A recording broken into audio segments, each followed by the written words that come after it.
Muy buenas, a continuación será exposición de la entrega número 7 correspondiente a la demanda de riego por el grupo conformado por Camila Álvarez, Javiera Cortés y José Borges. Tenemos el siguiente organigrama de por mi parte voy a hablar sobre el cultivo y la ubicación determinada para este, Javiera Cortés sobre el cálculo de la cantidad a regar y Camila Álvarez sobre el cálculo de cuándo regar. Primero tenemos la ubicación para el cultivo. Para ello nos dirigimos a la zona centro del país, específicamente a la región de O'Higgins, cercano a la ciudad de Rancagua.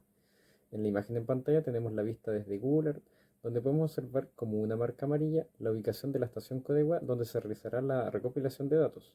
Por otro lado tenemos un área de color blanco, el cual es el predio definido para realizar el cultivo. Este tiene un área total de 4,26 hectáreas y se exponen también sus coordenadas para su ubicación en el mapa. Sobre el tipo de cultivo y cómo es habitual en la zona centro del país, se ha determinado para el predio la plantación de árboles durazneros,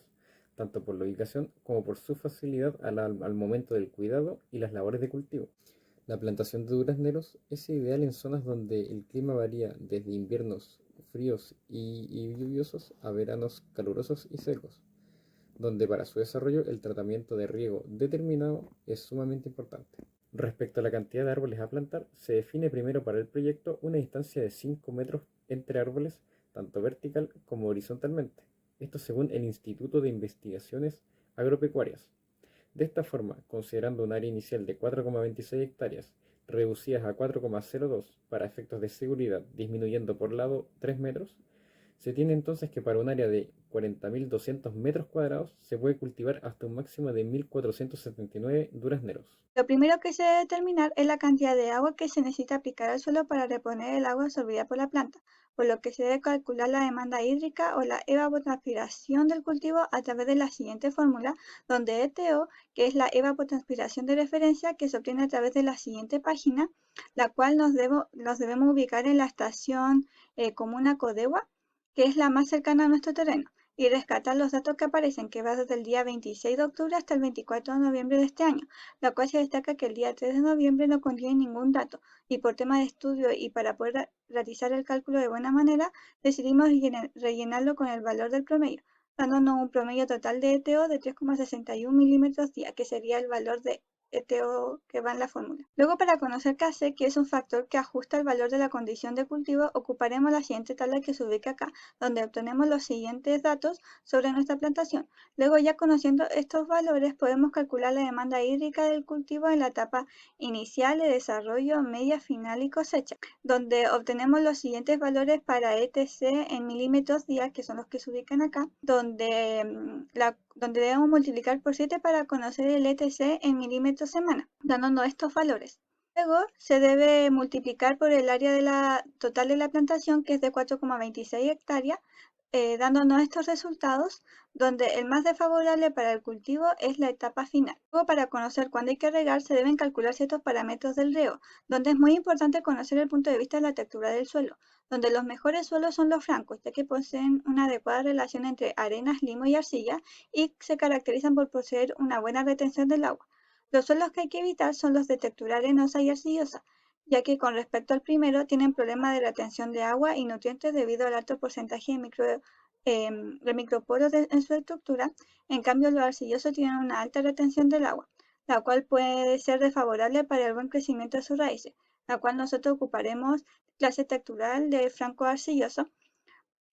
por lo que para calcular la humedad aprovechable del suelo o la capacidad del suelo, tenemos que la capacidad de campo es de un 27%, el punto de marchitez permanente es de un 13% y la profundidad de las raíces, que comúnmente en los árboles frutales es de al menos 1 metro del suelo, y con un casi nulo porcentaje de piedras presentes, dándonos un valor de 14 centímetros de la capacidad del suelo. A continuación debemos calcular la humedad déficit a través de esta fórmula, la cual debemos definir el umbral de riego para nuestra clase textural, la cual se encuentra entre un 40 y un 60%, donde definimos que nuestro umbral de riego será del 40%, y con lo calculado anteriormente,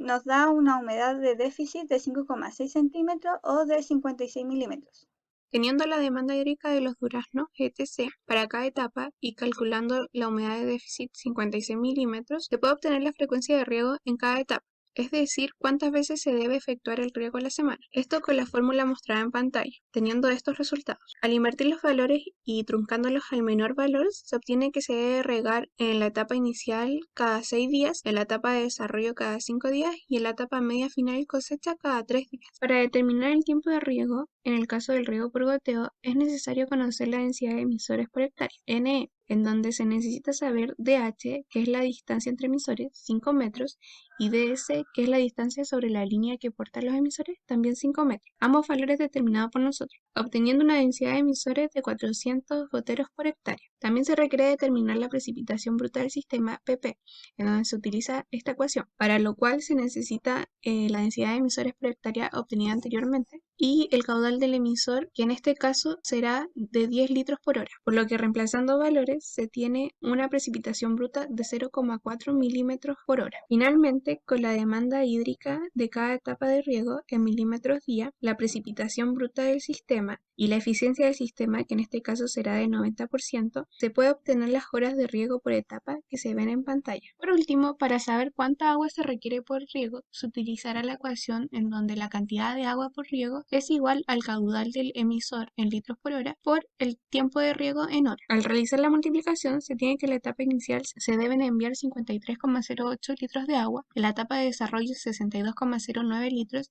en la etapa media 98,15 litros, en la etapa final 107,16 litros y finalmente en la cosecha 106,16 litros. Como resumen, se puede ver los milímetros de agua que requiere el duraznero al día según la etapa. También se puede ver cada cuántos días hay que regar, en donde la etapa inicial se deberá hacer cada 6 días, en la etapa de desarrollo cada 5 días y luego en la etapa media final y cosecha cada 3 días. También se puede ver las horas que hay que regar en el día del riego y cuántos litros de agua se deben enviar por riego. Y por último, el material de referencia utilizado.